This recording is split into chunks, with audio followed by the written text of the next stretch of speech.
Vieux comme le monde, l'Almanach de la Haute-Marne revient pour sa toute première édition en cette fin d'année. Sorti le 16 novembre dernier, il s'agit d'un ouvrage riche en témoignages et en connaissances sur le patrimoine et la culture pour mieux découvrir et comprendre les enjeux de ce département. Et pour nous en parler, nous avons avec nous Philippe Nolot. Bonjour Philippe Nolot, qui est donc co-créateur de cet ouvrage. Bonjour. Donc, est-ce que vous pouvez nous expliquer dans un premier temps, pour les téléspectateurs, qu'est-ce que c'est un almanach ? Ah, une grande question. Une grande question qui remue le monde depuis la nuit des temps.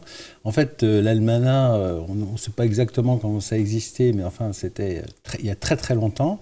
Il a été à la base, c'est une revue encyclopédique populaire qui était transmise plutôt par les colporteurs et qui rassemblait un petit peu les connaissances à l'époque, les connaissances scientifiques ou techniques qu'on pouvait avoir. Et puis, au XXe, c'est devenu quelque chose qui ressemblerait beaucoup à l'Almanach Vermaux que tout le monde connaît. Et l'Almanach Vermaux a eu son époque, et puis maintenant on revient à l'idée de revue encyclopédique populaire, et l'idée c'est de parler un petit peu de tout, d'avoir des sujets complètement transversaux, où on parle de culture, d'histoire, de gastronomie, de sport, d'humour, de français, de la vie, quoi.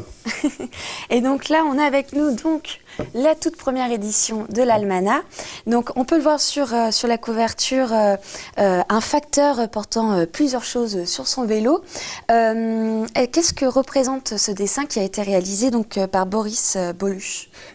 Boris, c'est un dessinateur qui vit à Heuillé-Coton. Donc il avait fait ce dessin longtemps avant. Hein, il l'a pas fait expressément pour cette couverture, mais on trouvait que l'idée justement du colporteur et puis de ce facteur là qui transporte un peu tout, qui fait tout. Enfin, je veux dire, en plus c'est le travail des facteurs aujourd'hui, si j'ai bien compris.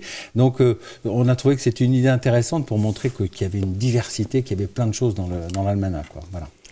Et qu'est-ce qu'on peut découvrir dans cette première édition que vous avez coédité, notamment avec Valérie Sarré, qui est aussi la co-créatrice de ce bouquin? D'abord, on découvre des vrais gens, des Haut-Marnais qui sont ici, qui sont autour de nous, puis qu'on ne voit pas forcément sous l'angle qu'on a voulu montrer. On essaye aussi de faire le tour de... En fait, l'almanach, c'est une reconnexion avec la nature, avec l'histoire, avec le quotidien. On passe toute la journée à côté de tout un tas de choses qui sont très intéressantes et finalement, on ne les voit pas, on ne les comprend pas ou on ne sait pas pourquoi c'est là. Et nous, on essaye de revoir un petit peu tout ça et d'aller chercher la petite bête, l'histoire qui est intéressante. Alors l'histoire qui est intéressante au niveau local ou des fois l'histoire du Haut-Marnais qui a été un des premiers à monter sur les remparts de la Bastille le 14 juillet 1789 et qui raconte son aventure. Voilà, bon, c'est de la presse avec un peu de retard, mais enfin, c'est quand même une idée. Qui sait exactement comment ça s'est passé? Et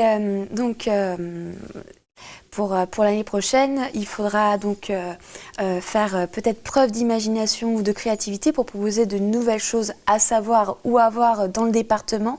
Comment justement ça va se passer pour la recherche de l'écriture du prochain ouvrage ou des prochains ouvrages justement, en quelques mots?